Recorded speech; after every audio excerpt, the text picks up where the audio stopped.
Hello दोस्तों, स्वागत है आप सभी का आपके अपने YouTube channel unique coaching centre में। दोस्तों, आज से हम लोग एक नए अध्याय की शुरुआत करने जा रहे हैं जिसका नाम है मैथ का ऑब्जेक्टिव। आज हम लोग मैथ का जो पहला चैप्टर है उससे संबंधित ऑब्जेक्टिव को देखने वाले हैं। उम्मीद है इस वीडियो के बाद आपको इस चैप्टर से संबंधित कोई भी ऑब्जेक्टिव में दिक्कत नहीं होगा। चलिए शुरुआत करते हैं। देखिए, हमारा पहला क्वेश्चन है, यदि दो संख्याओं का मौसा 25 और लौसा 50 तो संख्याओं का गुणनफल होगा। मतलब दो संख्या का मौसा 25 और लौसा 50 दिया गया है, पूछ रहा है उन दोनों संख्याओं का गुणनफल क्या होगा। तो याद रखिएगा, इसमें जो कोई भी दो संख्या होता है उसका मौसा और लौसा का गुणनफल किसके बराबर होता है, तो उन दोनों संख्याओं के गुणनफल के बराबर होता है। जैसे मान लीजिए ए और बी दो संख्या है, तो इसको अगर हम गुना करेंगे तो कितना प्राप्त होगा, तो जितना इस ए बी के मौसा और गुना करेंगे इसको लौसा से, वही दोनों क्या होता है, बराबर होता है। मतलब कोई भी दो संख्या का मौसा और लौसा का गुणनफल किसके बराबर होता है, तो उन दोनों संख्याओं के गुणनफल के बराबर होता है।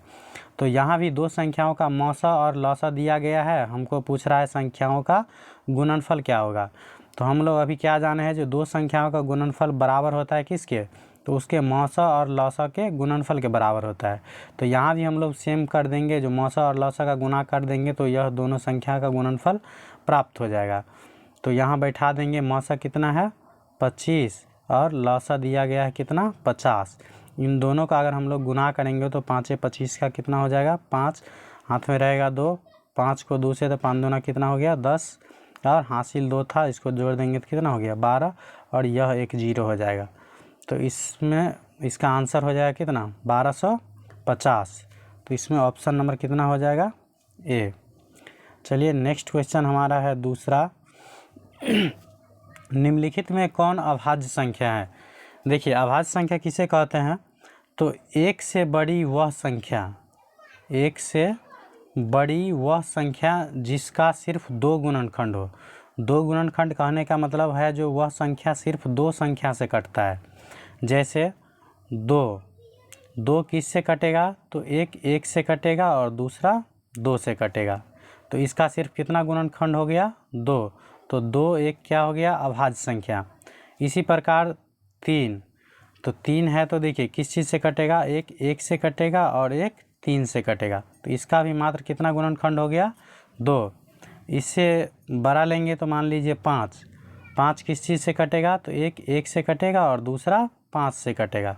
तो इस प्रकार हम लोग देखते हैं जो एक से बड़ी ऐसी संख्या जिसके सिर्फ दो गुणनखंड हो, मतलब ऐसी संख्या जो सिर्फ एक और खुद से कटे, या चाहे जिसका सिर्फ दो गुणनखंड हो, उसे हम लोग क्या कहते हैं अभाज्य संख्या। तो इसमें भी हम लोग वैसे ही संख्या को चुनना है जिसका सिर्फ दो गुणनखंड हो। तो देखिए 15 में क्या होगा, 15 एक से भी कटता है, 3 से भी कटता है, 5 से भी कटता है और 15 से भी कटेगा।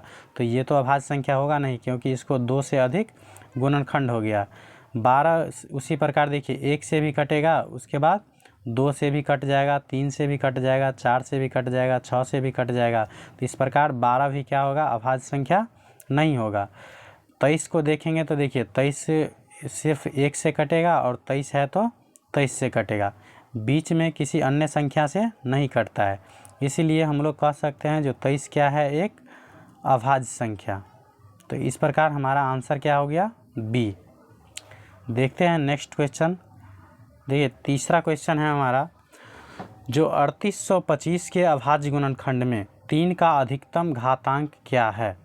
तो जब भी इस प्रकार का क्वेश्चन रहे, किसी संख्या को दिया रहेगा और उसके अभाज्य गुणनखंड में कोई भी संख्या का अधिकतम घात पूछे, तो उसको हम लोगों को ज्ञात करने के लिए पहले उसका हमको अभाज्य गुणनखंड पता करना होगा। तो देखिए 3825 का पहले हम लोग अभाज्य गुणनखंड के रूप में कर लेते हैं। तो इसके लिए हम एलसीएम टाइप का कर लेंगे और लगाएंगे, यहाँ देखिए 3 से लगाएंगे तो इसमें लगेगा एक मरतबे 3 एकान 3, और 8 है तो 3 दूना 6, फिर बचेगा 2, 22 हो गया, तो 3 सत्ते 21 और 3 पंचे 15।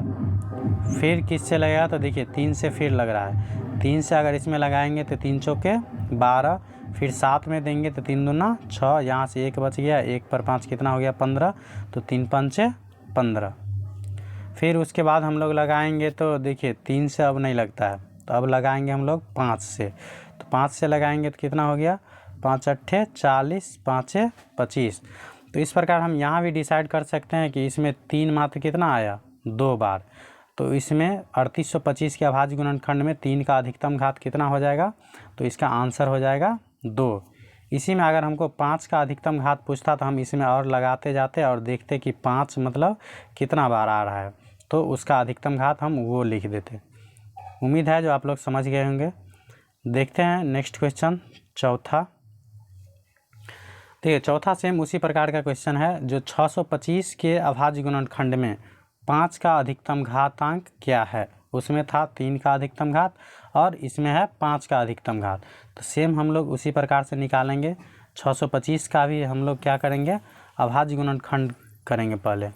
तो इसमें कितना से लगेगा, 5 से लगाएंगे। तो 5 एकान 5, 5 दूना 10 और 5 25।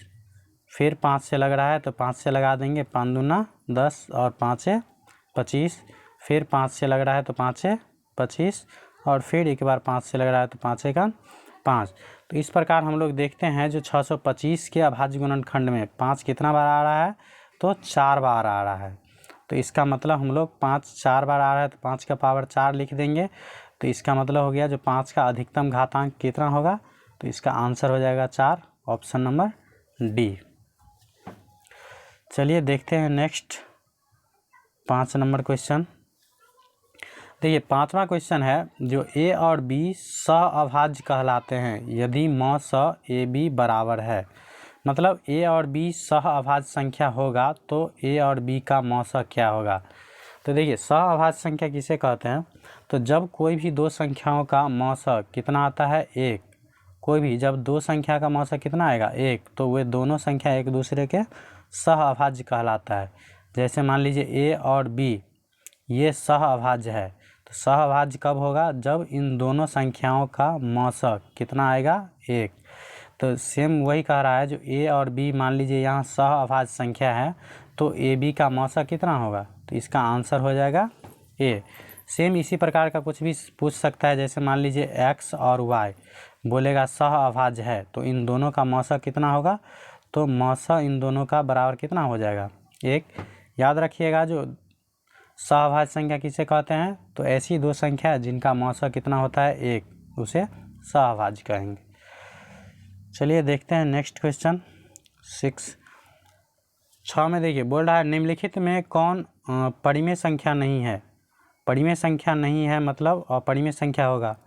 तो परिमेय संख्या और अपरिमेय संख्या, तो परिमेय संख्या किसे कहेंगे, तो जिस संख्या को हम लोग पी बटा क्यू के रूप में लिख सकते हैं जहां क्यू बराबर नहीं होना चाहिए 0 और पी और क्यू एक पूर्णांक हो। वैसे रूट में जनरली कोई भी संख्या रहेगा तो इसमें अगर पूरा पूरी वर्गमूल निकलेगा तो समझिएगा परिमेय है, और पूरा पूरी वर्गमूल नहीं निकले तो वह अपरिमेय है। जैसे √4, तो 4 का वर्गमूल कितना निकलता है, 2, तो ये √4 हो जाएगा परिमेय संख्या। और रूट में मान लीजिए हम लोग दे देते हैं 3, तो 3 का पूरा पूरी वर्गमूल नहीं निकलता है, इसीलिए √3 क्या हो जाएगा, एक अपरिमेय संख्या। तो इसमें देखिए 2 + √3, तो √3 यहाँ क्या है, अपरिमेय, तो ये तो हो गया अपरिमेय। पूछ रहा है कौन परिमेय संख्या नहीं है, परिमेय संख्या नहीं है, सॉरी इसमें परिमेय संख्या नहीं होना चाहिए, अपरिमेय संख्या नहीं होगा, क्योंकि ये भी अपरिमेय है, ये भी अपरिमेय है, ये भी अपरिमेय है। और यहाँ देखिए यहाँ क्या है, √12 और बट्टे में कितना है, √3। तो इसको हम लोग काटेंगे तो 3 चौक 12, 4 मरतबे कट जाएगा और 4 का वर्गमूल कितना होता है, 2। तो इसका मतलब इस यहाँ क्वेश्चन होना चाहिए निम्नलिखित में कौन अपरिमेय संख्या नहीं है। तो अपरिमेय संख्या कौन नहीं है, तो इसका आंसर हो जाएगा ऑप्शन नंबर डी। चलिए नेक्स्ट क्वेश्चन देखते हैं हम लोग 7 नंबर। देखिए 7वां क्वेश्चन है, जो निम्नलिखित में कौन परिमेय संख्या नहीं है। इसमें पूछ रहा है जो परिमेय संख्या नहीं है, परिमेय संख्या नहीं है कौन। तो इसको देखिए हम लोग अगर दशमलव उड़ाएंगे इसको तो 1 पर कितना हो जाएगा, 4 गो 0। तो ये संख्या पी बटा क्यू के रूप में हो गया, इसीलिए ये क्या हो गया, परिमेय। लेकिन हमको पूछ रहा है जो परिमेय संख्या नहीं है।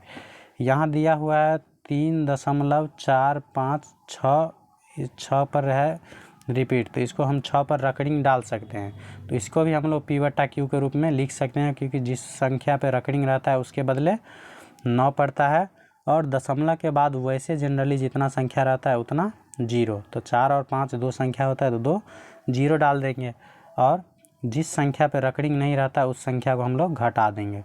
तो यहाँ देख रहे हैं जनरली इसको भी हम लोग P बटा Q के रूप में लिख सकते हैं, इसीलिए ये भी क्या हो जाएगा, परिमेय संख्या। ये भी इसे हम देखिए 13.4545 रिपीट है, तो इसको भी हम लोग रकडिंग डाल सकते हैं। रकडिंग डाल देंगे तो इसको हम P बटा Q के रूप में लिख सकते हैं, इसलिए यह भी क्या हो जाएगा, परिमेय संख्या। तो बोल रहा है कौन परिमेय संख्या नहीं है, तो यहाँ इसमें देखिए इसमें रिपीट नहीं हो रहा है और डॉट डॉट डॉट लगा है, तो यह क्या हो जाएगा, अपरिमेय संख्या।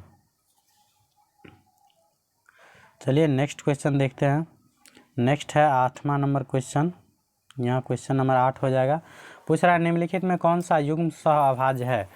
तो इससे पिछले क्वेश्चन में हम लोग बताए थे जो सहअभाज्य संख्या किसे कहते हैं, तो ऐसा संख्या जिसका मौसा कितना आएगा, 1। तो इसमें देखिए 15 और 20 का मौसा कितना आ जाएगा, तो 15 में 5 गुने 3 होता है और 20 में 5 गुने 4, तो इसका मौसा कितना आ जाएगा, 5। तो इसका ये तो सहअभाज्य संख्या नहीं है। उसके बाद 9 और 16 में, तो 9 का खंडन होता है 3 गुने 3 और 16 का होता है 4 गुने 4, तो इसमें कोई भी संख्या कॉमन नहीं है, इसका मतलब होगा जो इसका मौसा कितना आएगा, 1। तो देखिए 9 और 16 का मौसा कितना आता है, 1, इसीलिए 9 और 16 क्या हो जाएगा, सहअभाज्य संख्या। इस प्रकार आंसर हो जाएगा हमारा बी। चलिए देखते हैं क्वेश्चन नंबर 9। बोल रहा है भाग लेमा a बराबर BQ प्लस R में Q बराबर 0 होगा तब होगा जब, देखिए a बराबर BQ प्लस R, फॉर्मूला होता है एक यूक्लिड विभाजन विधि से, a बराबर BQ प्लस R, हिंदी में हम लोग इसे बोलते हैं जो भाज्य बराबर भाजक गुने भागफल प्लस शेष, ये होता है हिंदी में। इंग्लिश में उसे ही a बराबर BQ प्लस R बोला जाता है। तो a का मतलब हो गया हम जिसमें भाग देते हैं, b का मतलब हो गया जिससे भाग देते हैं, और q का मतलब हो गया जितना मर्तबे लगता है, और नीचे r मतलब हो गया शेषफल। तो बोल रहा है भाग लेमा में a बराबर BQ प्लस R में q बराबर 0, q मतलब क्या, जो भागफल बराबर 0 कब होगा, तो भागफल बराबर 0 कब होगा, तो देखिए भागफल 0 होगा मतलब लगना नहीं चाहिए, जब लगेगा तो मतलब भागफल 0 तो नहीं होना चाहिए, तो इसका मतलब उसमें भाग दिया ही नहीं जाएगा। तो भाग दिया ही नहीं जाएगा इसका मतलब क्या होगा, जो a छोटा होना चाहिए किससे, b से, a क्या हो जाएगा, यहाँ देखिए आंसर हो जाएगा इसका c, मतलब b बड़ा होगा किससे, a से। b जब भरा होगा a से तो इसका मतलब क्या होगा, b बड़ा हो जाएगा a से, तो इसका मतलब उसमें भाग दिया ही नहीं जाएगा, तो q बराबर क्या हो जाएगा, 0। चलिए देखते हैं लास्ट क्वेश्चन आज का 10वां। इसमें दिया हुआ है जो क्वेश्चन 10 में, जो 125 बराबर 15 गुने 8 प्लस 5, तो मौस 25 और 15 का बराबर लॉस किसके बराबर होगा।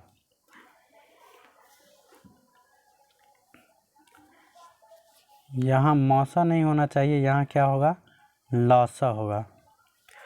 मतलब a बराबर BQ प्लस R, a बराबर BQ प्लस R, इसी रूप में ये दिया हुआ है।